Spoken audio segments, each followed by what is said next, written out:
미국이 돈을 많이 푼 거가 결국에는 어떤 영향으로 올 거냐라고 했을 때 첫 번째 인플레이션을 꼽았었거든요. 그렇기 때문에 지금의 인플레이션은 어느 정도는 예견은 돼 있었고요. 사실상 연준은 금리를 올리느냐 내리냐를 결정할 때 실제로 우리가 보는 CPI를 보는 게 아니라 장기 기대 인플레이션이라는 걸 본다는 거죠. 임금에서 나오는 인플레이션이 나오기 전까지는 두렵고 그러니까 떨 필요가 없다라고 결정한 것 같고. 오늘 모신 분은 인모스트 투자자문 장재창 대표님입니다. 안녕하세요. 네, 안녕하세요. 네. 지금 한 달 만에 뵙는데 지금 가장 큰 이슈가 결국 인플레이션에 대한 공포심인 것 같아요. 네, 연준에서도 뭐 파월 의장 뭐 이게 좀 길어질 것 같다 얘기하고 어제도 보니까 뉴욕인가요? 뭐 연방위원 중에 한 분이 인플레이션 뭐 되게 광범위해진다 뭐 이런 얘기를 한 것 같고요. 그렇죠.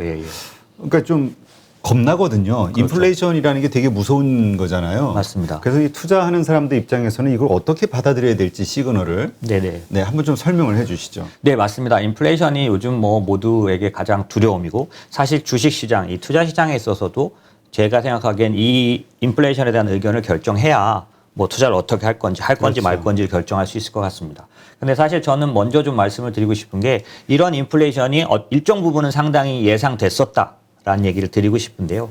이유가 어떤 거냐면 작년도에, 그러니까 올해도 제가 여러 번 말씀을 드렸던 게 워낙 미국이 돈을 많이 풀었는데 미국의 그 돈이 푼 게 왜 모두에게 영향을 끼치냐면 달러를 가진 국가이기 때문에 기축통화 국가라서 미국이 돈을 많이 푼 거가 결국에는 어떤 영향으로 올 거냐라고 했을 때 첫 번째 인플레이션을 꼽았었거든요.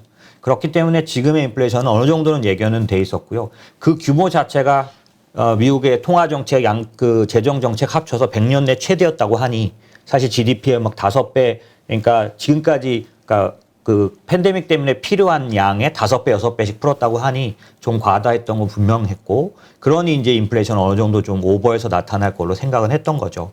그러다 보니까 어떻게 보면 예견돼 있었기 때문에 잘 그거를 수습해 갈 준비도 돼 있었어야 되는데, 저희가 보기엔 이제 제일 불안한 게 그거죠. 연준이 흔들리는 것 같으니까. 그렇죠.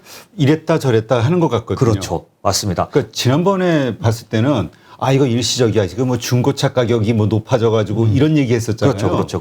그러다가 그 다음번 그 FOMC 회의 때는 좀 길어지고 이런 식으로 바뀌니까. 맞습니다. 네. 우리 모두가 두려운 건 그거죠. 갑자기 생각이 바뀌면 우리는 어떡하나. 이런 문제고, 투자했던 사람들은 그게 제일 당황스러우니까, 사실 제가 지금 이 연준에 돈을 풀고 그다음에 재정 정책이 만약에 예견된 거였다면, 어떤 계획된 거였다면 인플레이션도 어느 정도 대비가 돼 있었어야 되는데 왜 이런 일이 생기나라고 보면, 사실은 인플레이션은 충분히 감안하고 시작했지만은 예기치 않은 일들이 한두 가지 더 발생했는데 그것들이 다 연결돼 있어서, 첫 번째는 델타 변이 바이러스가 7, 8월 달에 예기치 않게 심각한 영향을 미치면서 다시 그 셧다운에 들어간 나라들, 특별히 동남아 국가들은 다시 셧다운이 되면서 이게 뭘 가져왔냐면 결국 공급망 병목을 더 심각하게 만들었지 않습니까? 그렇게 하다 보니까 그 부분이 가져온 게 또 에너지 가격에 관련된 문제를 가져왔고, 이게 다 합쳐버리니까 생각보다 훨씬 물가가 폭등한 현상이 오게 된 거라서, 실제 특별하게 예상치 않게 생겼던 그 일들이 과연 그러면 처음에 미국이 예정했던 원래 돈을 풀면 나타날 현상에 대해서 전혀 준비가 안 돼 있기 때문에 지금 당황하고 있는 거냐. 이게 좀 저는 중요하다고 생각이 되거든요. 그래서 모두가 생각하는 것처럼 제롬 파월이 과연 생각이 바뀌어서 저렇게 되고 있는 거고, 그렇다면 그 뒤는 저희가 믿을 수 없지 않습니까? 그렇죠. 예, 그런 면에서 볼 때 저는 결론적으로는 말씀드리면 사실은 제롬 파월이 갖고 있는 그 생각은 우리가 생각하는 거하고는 조금 다른 면이 있어서 그 면을 감안하고 아는 게 좀 중요하다라는 얘기고요. 뭘 믿고 저렇게 일시적이라고 말하는지. 그렇죠. 왜 그런 얘기를 했을까? 네네네. 왜냐면 바로 또 다른 이야기를 하게 되면 신뢰에 타격을 받을 텐데. 네. 연준 의장이. 네네네. 그런 면에서 저희가 먼저 알아야 될 게 있는데, 미국이 한국과 다른 점, 특별히 미국이 중국이랑 뭐 대만 이런 나라들, 그러니까 제조업 위주로 돼 있는 나라, 우리나라 같은 이런 나라와 미국의 구조가 좀 다르다, 경제 구조가. 여러분이 모두 알고 계신 것처럼 소비가 71%를 차지하는, 제조업이 지난번에 팬데믹 터졌을 때 제가 조사해서 뭔가 발표한 적이 있었는데 10%가 안 됩니다. 8%입니다. 그때까지는. 지금은 이제 커지고 있겠죠. 그런데 소비가 71%인데 그 중에서 또 그 소비의 71%의 70%가 서비스 소비입니다. 그러니까 만약에 소비가 71%라는 얘기는 무슨 얘기냐면 제조업 국가들에게 있어서 물가를 올려놓는 건 원자재 가격, 그 다음에 임금 같은 그 두 가지가 다 영향을 주는데 반해서 미국은 소비가 중심인 국가니까 원자재 가격 영향을 안 받습니다. 왜냐하면 남이 만든 물건을 사주는 쪽만 하고 있기 그렇죠. 때문에 수입해서 예, 만드는 쪽이 아니라는 거죠. 그렇게 되면은 지금 물가 급등이 어디서 왔느냐에 따라서는 미국에게는 타격을 하든 주지 않을 수도 있다라는 걸 우리가 가정해 볼 수 있죠. 아까 제가 말씀드린 것처럼 서비스 소비가, 그러니까 소비가 전체의 70%고 그 소비의 71%가 서비스 소비라면 서비스 소비는 어디에 영향을 받냐면 당연하죠. 임금입니다. 그렇기 때문에 임금이 올라가는 물가 상승이 나타나면 미국도 두려워 떨게 되는데 이 임금 물가 상승은 항상 6개월에서 9개월 정도 뒤에 나타나니까 지금 물가 상승은 그러니까 임금에 의한 건 아니란 걸 알 수가 있죠. 그런 측면에서 연준의 특히 제롬 파월 같은 사람들이 말한 내용들을 다시 한번 되짚어 보면 그러면 이해가 됩니다. 왜냐하면 바로 직전번 FOMC에 끝나고 나서도 뭐라고 했냐면 사실 물가는 조금 더 지속될 것 같은데 이게 고용에서 온 물가가 아니기 때문에 우리는 그거에 대해서 반응하지 않고 만약에 장기 인플레이션이 그럼에도 불구하고 올라간다면 우리의 도구를 사용하겠다. 네. 이렇게 말을 했는데 그 얘기의 중심은 지금 말씀드린 것처럼 아직 미국이 금리를 올리거나 이런 그 인플레이션을 두려워해야 될 종류의 인플레이션이 아니다라는 뜻으로 매번 지금 나오는 사람들이 무슨 얘기를 하냐면 이건 공급단 문제다라는 얘기를 하는 거죠. 그러니까 구조적인 문제가 아니다. 이게 네. 우리가 인플레이션 하면은 걱정되는 막 수요의 폭발 이런 것에 의해서 생기는 게 아니다. 아니, 수요에 의해서 생겼지만 공급이 제대로 안 돼서 생긴 문제인 거죠. 그런데 만약에 공급이 제대로 안 되면 한국과 중국이나 대만은 그래도 문제가 됩니다. 왜냐하면 원자재 가격에 연동돼 있기 때문에.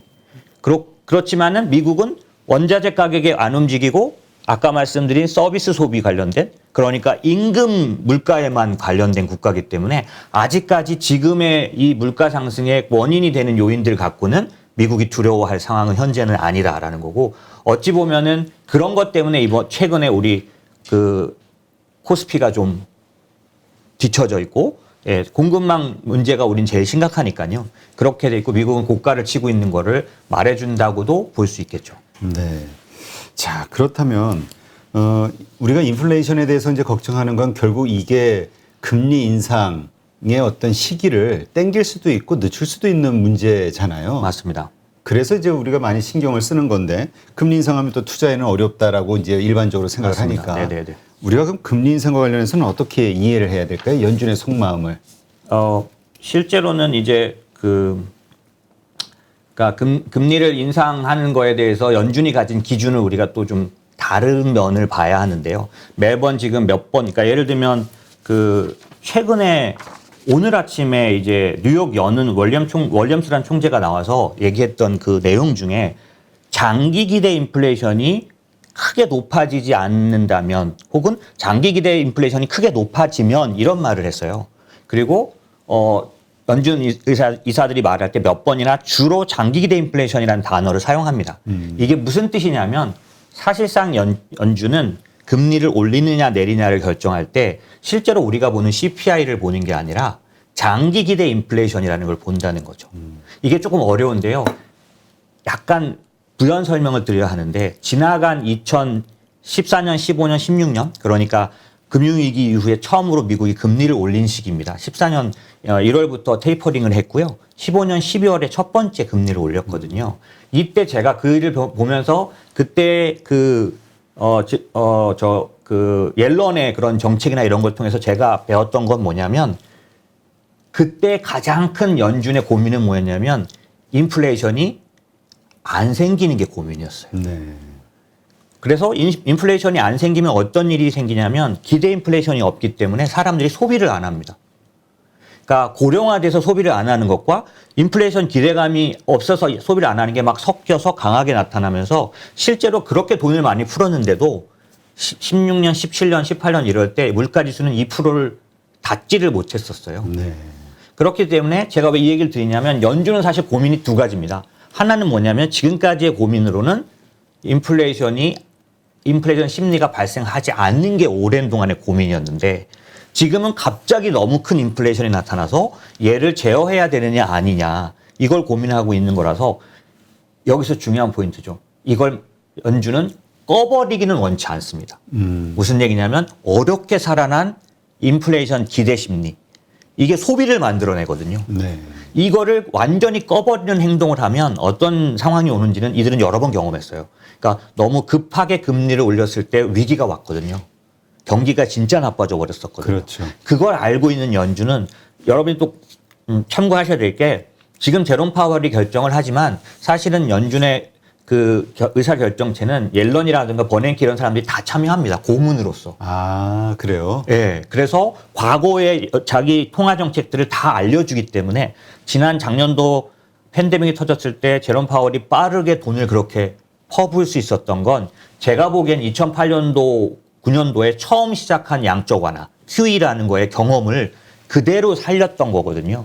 버냉키가 조언을 해줬기 때문에. 예. 그때의 경험을 연준은 고스란히 갖고 있기 때문에 빠르게 대응할 수 있었고 그거에 의해서 나오는 결과에 대해서도 어느 정도 예측을 했는데 이번에는 너무 당황스럽게도 너무 급하게 나타났다라는 거고 연준이 파악을 해보니 이게 아직까지는 공급단의 문제이기 때문에 아까 말씀드린 미국은 적어도 이 인플레이션에서는 아직 안전하다. 아까 말씀드린 실제로 임금에서 나오는 인플레이션이 나오기 전까지는 두렵고 그러니까 떨 필요가 없다라고 결정한 것 같고 제롬 파월은 그거를 어떻게 결정하느냐라면 장기 기대 인플레이션이 너무 심하게 올라가면 이건 이제 인플레이션을 불러오기 때문에 이건 반드시 제어해야 한다라고 생각하는 거고 연준은 오랫동안 그런 결정 방식을 가져왔기 때문에 여러 이사들도 그런 언급을 해왔다라는 거고요. 그럼 장기 기대 인플레이션을 보는 게 우리가 중요하지 않겠습니까? 그렇죠. 장기 기대 인플레이션이라는 건 어떻게 보냐면 소위 BEI라는 지수가 있습니다. BEI는 브레이크 이븐 인플레이션 그 레이트라는 거의 약자예요. 브레이크 이븐의 BEI 인플레이션 약자인데 말 그대로 기대 인플레이션을 지수로 보여주는 겁니다. 이건 공식이 어떻게 되냐면 미국채 그러니까 저희가 가장 중요하게 여기는 기대 인플레이션 지수는 5년이거든요. 그래서 인플레이션 CPI 같은 지표를 보실 때 꼭 보실 게 뭐냐면 사람들이 1년 뒤엔 인플레이션이 몇 프로일 거라고 보느냐. 요걸 조사해 놓은 거 보면 5%가 넘습니다.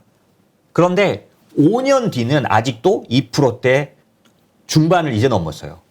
아, 10년은 더 낮고요. 그러니까 일시적인 어떤 문제 때문에 벌어진 현상이다. 네, 이렇게 그거를 본다 이거고. 일반인들도 아직은 그렇게 생각하고 있다는 거죠. 그렇기 때문에 이 어떻게 계산하냐면 10년이나 5년 국채금리에서 5년이나 10년 TIPS라는 거에 금리를 빼는데 TIPS가 뭐냐면 이 T가 트레저리 미국 국채란 뜻이고 I가 인플레이션이고 P가 프로텍티브예요. 그러니까 방어한다는 거죠. S는 시큐리티라고 해서 채권이란 뜻이고 TIPS는 그러니까 우리나라에서도 판매하는데 물가채라는 겁니다. 물가 연동체. 예, 맞습니다. 그렇기 때문에 5년 기대 인플레이션은 5년 국채에서 5년 TIPS를 빼면 그 숫자를 5년 기대 인플레이션이라고 불러요. BI 지수인 거죠. 얘가 아직 연준이 볼 때 위험스럽지 않다는 겁니다. 그렇다면 이러한 것들을 바탕으로 생각해 보면 우리가 일각에서 생각하는 것처럼 금리 인상 이것을 시급하게 다급하게 연준이 해야 될 필요성은 아직은 없다라고 분명하게 말하고 있는 거고요. 그렇게 온 구조가 아까 앞부분에 말씀드린 미국의 경제 구조. 소비가 70%를 차지하고 그중에서 70%를 또 서비스 소비가 차지하기 때문에 이들이 가장 관심을 갖는 건 임금 상승률입니다. 물론 지금 임금 상승률이 꽤 높아진 건 우리 모두가 알고 있죠. 근데 이게 공급단 문제와 또 하나 예기치 않았던 사태가 하나 더 있었는데 돈을 너무 많이 풀면서 사람들이 일자리로 돌아오지 않은 문제. 그렇죠. 한 번도 보지 못했던 그 문제가 있었기 때문에 만약에 이게 정상화된다면 이 임금 상승률도 지금과 같지는 않을 거다라고 보기 때문에 이 연준의 입장에서는 아직까지 그렇게 물가를 빨리 금리를 빨리 올려지지 않는다라고 해서 제롬 파월은 나올 때마다 테이퍼링과 금리 인상은 별개다라는 얘기를 계속하고 있는 거죠. 그러면 우리가 사실 원래 내년 하반기 예. 뭐 이때쯤 금리 인상이 시작이 될 것이다라고 생각하다가 지금 중반기로 좀 당겨졌잖아요. 네네네네. 그러니까 이거는 그럼 시장이 좀 오버라고 봐야 될까요? 아니면은 여러 가지 현상을 봤을 때 그냥 내년 중반기 정도 펼쳐지는 게 그냥 적당한 건가요?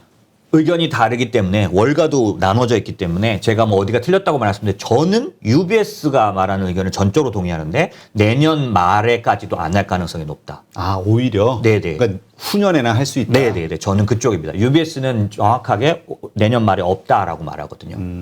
그런데 그 의견 중에 제가 그런 사람들의 의견 말고 지표를 보는 것들이 있는데 그건 10년 금리입니다. 미국 10년 금리가 만약에 내년에 금리 인상을 반영한다면 지금처럼 높아졌다가 자꾸 내려오지 않을 거라는 거죠. 계속 올라간다. 이상스럽게도 물가 지표는 너무 높게 나오고 있는데 그날만 좀 오르는 듯 했다가 다시 떨어지고 다시 떨어져서 지금은 상당히 내려가 있죠.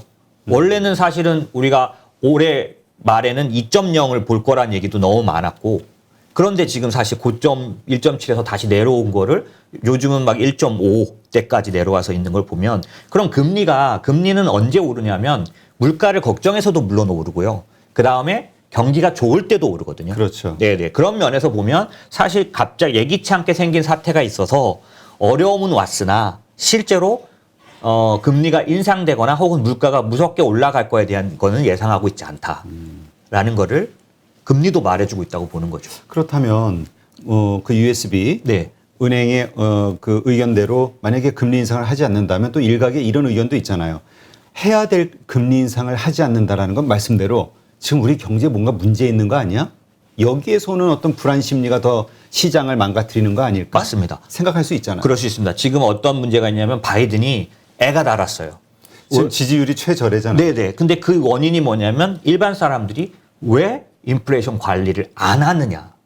니네 정부가 무능하다라고 보는 거죠. 똑같은 생각을 투자자들이 시장에 대해서 가질 수 있죠. 우리가 볼 때는 인플레이션이 무서운데 니네가 그렇게 있다가 갑자기 당황하면 우리 다 죽는 거 아니냐. 그렇죠. 이렇게 생각할 수 있기 때문에 내년도에는 제가 보기에는 내년도는 올해보다 변동성이 매우 높을 걸로. 특별히 상반기에는. 주식시장에. 네. 왜냐하면 지금 그런 걱정이 시장을 지배할 가능성이 굉장히 많습니다. 왜냐하면 제롬 파월도 인정했지만 지금의 인플레이션 지수가 내년 말까지란 말은 안 했지만 꽤 길게 이어질 것 같다는 얘기는 내년 1, 2분기까지 월가는 다 보고 있거든요. 최소한 1, 2분기에 계속된다면 사람들은 불안해서 견딜 수가 없을 거예요. 그렇죠. 그러니까 지금 뭐 중방 이렇게 나왔으니까 해야 되는 거 아니야? 인플레이션 높고 경제가 좋다고 하니까. 근데 안 하면은 이거 뭔가 문제가 있다. 맞습니다. 거기서 오는 불안 심리로 또 흔들릴 수 있겠네요. 맞습니다. 요번에는 사실은 그런 불안 심리를 먼저 가졌는데 실적이 너무 생각보다 높게 나와서 예를 들면 만약에 지금 최근에 발표한 GM이나 이런 회사들이 그 자동차 반도체가 제일 문제였지 않습니까? 근데 그 GM이나 포드나 이런 애들이 실적 발표를 하면서 요번에 뭐라 그랬냐면 다 정상화됐다. 공급망 문제가 풀렸다는 듯이 얘기를 했는데 풀리기 시작했다는 얘기를 했는데 그 다음에서 나온 월마트, 홈디포, 그 다음에 오늘 뭐 저 메이시스나 뭐 이런 소매 회사들이 실적을 너무 좋게 내니까 공급망 문제가 이제 해결이 돼가고 있구나. 피크아웃을 했구나라는 생각에 시장이 조금 그럼 인플레이션이 일시적이란 말이 가능하겠구나라고 얘기를 하고 사실 미국은 지수가 지금 굉장히 높고 조정을 해도 별로 안 한 거 아닙니까? 미국에 조사를 했더니 70%가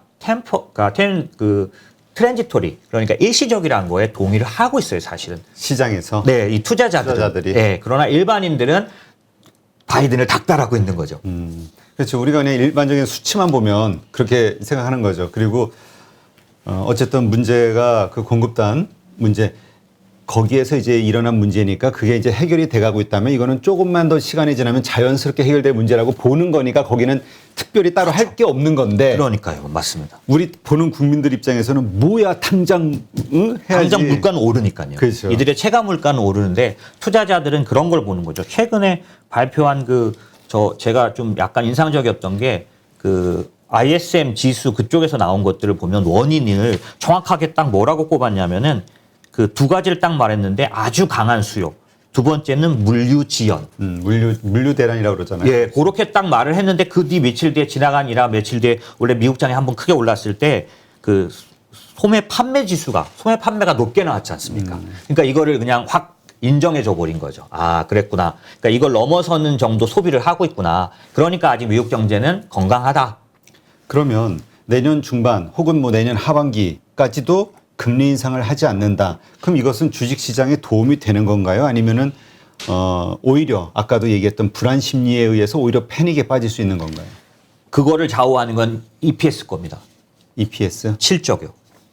기업들의 실적. 네. 사람들이 걱정해서 주가가 빠지는 건 있을 것 같습니다.